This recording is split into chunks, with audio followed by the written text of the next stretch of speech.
ልግም ይህ ነገር አይደለም ሚዲያ ላይ ዳንተ ብቻ ነው በፈጣሪ የሚየነገርኩ ስሜን ስለተፈጠረው ነገር ሰምታችኋል ወይስ አውቃችሁ ዝም ብላችሁ ነው?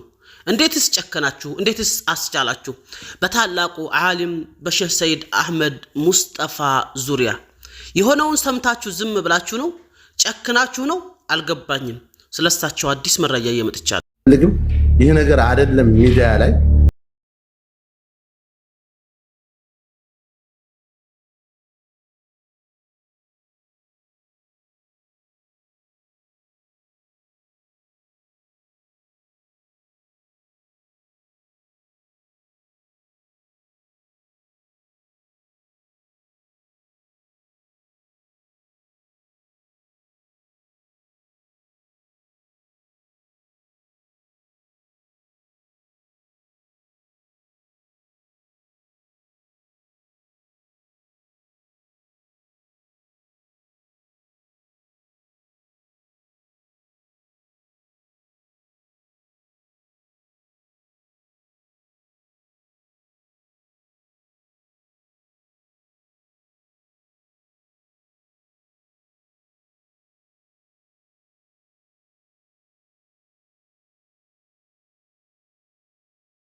ድብልቅ ያለው ድብልቅ ይላል እረቀዋለሁ ይሄን ቪዲዮ ብሎ ላከስ ያደርግላት ያን 2000 ብር ክፍል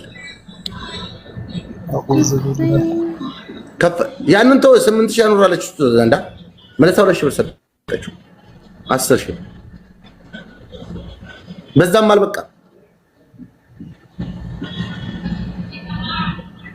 በዛም አልበቃ ቪዲዮውን ማጠፋልሽ መተሽ ታልመጣሽ አላጠፋ ተርኳለች። ምክንያቱም ያ ነገር ካልጠፋ ህይወት ያደጋል። ተርኩኝ 3000 ብር አምጪ ጀዋሉን ተጀዋለ ራስሽ አጥተሽ ይያለኝ ያን 3000 ብር ሰጥቼ ከዛ ከጀዋል ላይ ያንን ቪዲዮ አጥፍቼ ተመለስኩ። ያ አለቀ። ከዛ ወዲህ እኔና እሱ ፈጽሞ ተገናኝተንም አናውቅም፣ ስልክም አውርተንም አናውቅም። እና የሴት ልጅ የፈለገ ጠንካራ ብትሆን የፈለገ ነገር ጠንካራ ብትሆን ሴት ልጅ ፍቅር ካዛ ትታለላለች። ምንም አይነት ጥያቄ የለውም። እኔ እውነቱን ነው የምነግርህ፣ ምንም አይነት ጥያቄ የለውም። አሰላሙ አለይኩም ወራህመቱላሂ ወበረካቱሁ። የተከበራችሁ ክብራትና ክብራን ውድ ቤተሰቦች የአገር ልጆች እህት ወንድሞች ሁላችሁም የከበረው ሰላምታዬ ይድረሳችሁ እያልኩኝ ዛሬ እንግዲህ የመጀመሪያውን ቪዲዮ ሰምታችሁታል። እጅግ በጣም የሚያሳዝን ልብ የሚሰብር ምናልባትም በበርካታ እህቶቻችን ላይ ይህ ነገር እየተፈጸመ ያለ እጅግ ዘግናኝ ድርጊት ነው። ምናልባት ይህ ነገር ያጋጠማችሁ ካላችሁ ብታናግሩኝ ለሌሎች ይማራል ያስተምራል ብላችሁ ብታስቡ ካለ ደስ ይለኛል ማለት ነው። በሆዳችሁ አፍናችሁ ይዛችሁት የውስጥ ቁስል የሆነባችሁ ካላችሁ ማለቴ ነው። እውነት ነው። አንዳንድ ጊዜ ያው ብዙ በሆዳችን ወይም በውስጣችን አምቀነው ያለ ቁስል ይኖራል። ሁሉም እያንዳንዱ ሰው ሲስቅ ፈገግታው ምናምን ኖርማል ሊሆን ይችላል ማለት ነው። እንደዚህ ያለ ጉዳይ አለ። ጀማል ፎቶዬን ስሜን ሳትናገር ወይም ደግሞ ድምጼን ብቻ በመዋል ሚዲያ ላይ ለሌሎች እህቶች ያስተምራል ካላችሁ ታናገሩ ትችላላችሁ ማለት ነው ያልኩኝ። ዛሬ ግን ወደ ዋናው መረጃ ደግሞ ልንጣላችሁ። እኔ ፎቶ ላይ የምታዋቸው ሰው እርግጠኛ ነኝ እነሱ ማስተዋወቅ ራሱ ፌክ የሆነ እንትን ይመስለኛል። ምንድነው ስሙ ማፌዝ ፌዝ ነገር ይመስላል አይደለ? ሰይድ አህመድ ሙስጠፋ ይባላሉ። ታላቅ ዓሊም ናቸው። የዘመኑ እንቁ ናቸው። ብታምኑም ባታምኑም በዚህ ዘመን ወደር የሌላቸው ታላቅ ዓሊም ናቸው። የቁርአን ተፍሲሩ ሊግ እጅግ በጣም ወደር የላቸውም። በተፍሲር የፊቅሁ የሐዲስ ቁርአኑ የፈትዋው በአጭሩ እሳቸውን መግለጽ ራሱ ይችላል አይመስለኝም። በጣም ወዳቸው ተውሂድን ጌታዬን አምላኬን አላህ Subhanahu Ta'ala ያወኩባቸው የመጀመሪያ ፈርቀዳጅ እሳቸው ናቸው። አላህ Subhanahu Ta'ala እድሜና ጤናን ይስጣቸው ጨምሮ በጣም ወዳቸዋለሁ። ወላሂ ወዳቸዋለሁ። መወዳቸው አንድ የቤተሰቤን አካል ከመወደው ኩል ምናልባትም አስበልጬ ቢሆን እንጂ አሳንሻለሁ ወዳቸው። በጣም ወዳቸዋለሁ። አላህ ይጠብቃቸው። ምክንያቱም አንድ የቤተሰቤን አካል መውደድ ግዳጅ ነው። እሳቸው ደግሞ የመላው የሙስሊሙ አይን እና ጆሮ ናቸው። መሬት ሰማይን የፈጠረው አላህ Subhanahu Wa Ta'ala ከህዝብ ጋር ማለት እዚህ ሰው ልጅ ጋር እንዲገናኝ መንገድ የሚያሳዩት እርሳቸው ናቸው። ታላቅ ዓሊም ዘመን ላይ ምናልባት በዚህ ዘመን ኒንጃ ማካበድ አይሆንም። የሁሉም ቦታ አለው። ስለሳቸው መግለጽ ራሱ ለኔ ይገባኝ አይመስልኝና ታላቅ ዓሊም ናቸው። አላህ እድሜና ጤና ይስጣቸው። በእሳቸው ዙሪያ ታዲያ አንድ አሳዛኝ መረጃ ወጥቷል። አሳዛኙ መረጃ አንድ የፌስቡክ ፔጅ ከፍተዋል።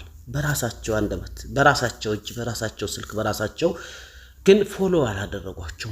የሚያሳዝነው እነዚህን ታላቅ ዓሊም በሌላው ዓለም ላይ ቢሆን በሚሊዮን ቢሊዮን ነው ሰብስክራይብ ፎሎ የሚያደርጓቸው ማለት ነው። ቢያንስ መተዳደሪያቸውን ራሱ ይችላቸው ነበር። አሁን እነዚህን ዓሊም ፎሎ አድርጉ የተባለ ይለመን ይዟል ሶሻል ሚዲያ ለሚዲያ። ያሳዝን። ከዚህ በላይ የሚያሳዝን ነገር አለ? እነዚህን ታላቅ ዓሊም ነገ ብናጣቸው እኮ አበቃ። እውነትና አውራታለን። ተፍሲራቸው በጣም ደስ አይላችሁም? የኢትዮ ሙስሊሞች አንድነት ግሩፕ ምናልባት ለትንሽ ቆይት ያላችሁ በአረቡ ዓለም ላይ ታውቁታላችሁ። ኢትዮ ሙስሊሞች ግሩፕ አንድነት ነው እንደዛ የሚባል ነበር። በጣም ደስ የሚል ግሩፕ፣ በጣም ብዙ ብራንች ያለው ብዙ ቅርንጫፍ ያለው በርካታ ግሩፕ ያለው ማለት ነው። በዛን ዘመን እሳቸው የሚያቀርቡበት ፈትዋ የሚሰጡበት እንደዚህ ቲክቶክ፣ ፌስቡክ፣ ሌሎች ሚዲያዎች ባልተስፋፉ ጊዜ ዩቲዩብን እና የእሳቸው ከሀገርም ከተባረሩ በኋላ ለኢትዮጵያ ሰሩት። ሳውዲ እኮ የሳውዲ አረቢያ መንግስት እኮ አክብሯቸው ቤት ሰርቶላቸዋል። ቤት አንድም የውጭ ዜጋ በማይፈቀድበት ሰዓት እሳቸውን ሪያድ ላይ ቤት ተሰርቶላቸው ተሰጥቷቸዋል። ነገር ግን ያው ያን ሽጠው ነው ወደ ኢትዮጵያ ያመጡት። ስለዚህ ትልቅ ሰው ናቸው። ለትልቅነታቸው ድርድር የለውም፣ መናገር ማያስፈልግም። የፌስቡክ ፔጃቸውን ኮሜንት ላይ አስቀምጥላችኋለሁ። ገብታችሁ ፎሎ አድርጓችሁ ይሄ ቪዲዮ በርካቶች ጋር እንዲደርስ ሼር ላይክ አድርጉት። በጣም ሼር አድርጉት። ቢያንስ ከኔ ቤት ብቻ እሳቸውን 100,000 ሰው ፎሎ እንዲያደርጋቸው ፈለጋለሁ። በትንሹ 100,000 ላይክ አድርጉት። 100,000 ኮሜንት አስቀምጡ። ፎሎ አድርጓቸው። ነገ የውመል ቂያማ ለኔም ላንተም ሁላችንም ይጠቅማል። ፌስቡካቸው ቢያድግ አንተ ፎሎ ስታደርጋቸው ፌስቡክ ደግሞ ለሌሎች ሼር ያደርጋል። አንተ ላይክ ስታደርጋቸው ፌስቡክ ለሌሎች 10 ሰው ሼር ቢያደርጋቸው ፌስቡክ ለሌላ 20 ሰው ሼር ያደርጋል። 20 ሰው ፎሎ ሲያደርጋቸው ለሌላ 40 ሰው አየህ ቁርአንን አስፋፋህ፣ አቀራ፣ ሐዲስን አቀራ፣ አስተማርክ ማለት ነው። በተገላቢጦ አጅሩን ታገኘዋለህ። እስልምና ደስ የሚልህ ነገር ኒያህን አስተካክለክ ለምን ውሃ አጠጣም? አጅር አለው። ኢዘን ኮመንት ላይ የማስቀምጠው ሊንክ ገብታችሁ ፎሎ ላይክ አድርጉላቸው፣ ተከታተሏቸው። ፌስቡክ ነው የታላቁ ዓሊም የሼህ ሰይድ አህመድ ሙስጠፋ። እኔ በዚህ ነገር እኮራባችኋለሁ ኢንሻአላህ ውድ ቤተሰቦቼ። እርግጠኛ ነኝ በአላህ መልካም ፈቃድ እንደምታኮሩኝ እሳቸውንም እንደምታስደስቷቸው። ለነዚህ ታላቅ ዓሊም ምንም ወሬ ማያስፈልግም አርጓቸው ብሎም ልመናም አያስፈልግም ነበር። እንደኛ ያለውን ጩጫን እንኳን ምንም የማይጠቅም የማይጎዳን እያደረጋችሁ አይደል እሳቸውን ያለ ታዲያ መናገር ያስፈልጋል አያስፈልግም? ሆኖም ግን ፈዘኪር ፈኢነ ዚክራ ተንፈዑል ሙእሚኒን ነው ለማስታወስ ያክል ነው። ገብታችሁ ፎሎ እያደረጋችሁ አንቺ ይሄንን ቪዲዮ ሼር አድርግላት ለሌላው እህትሽ፣ አንተም ይሄን ቪዲዮ ሼር አድርጉ። ነይተህ በዋትስአፕ በቴሌግራም ገብተው ይዩት ያዳምጡት፣ ከዛ ፎሎ ያደርጓቸው። ይሄን ወላችኋለሁ። ሰላም አለይኩም፣ ወዳችኋለሁ። አላህ ይጠብቃችሁ ከመጥፎ ነገር ሁሉ አላህ ይጠብቃችሁ። ያው ቪዲዮውን ሰምታችኋል። በቪዲዮም ላይ በጥጋቡ ቪዲዮም ላይ ሐሳብ ስጡበት እያልኩ በዚሁ ሰናበታችሁ።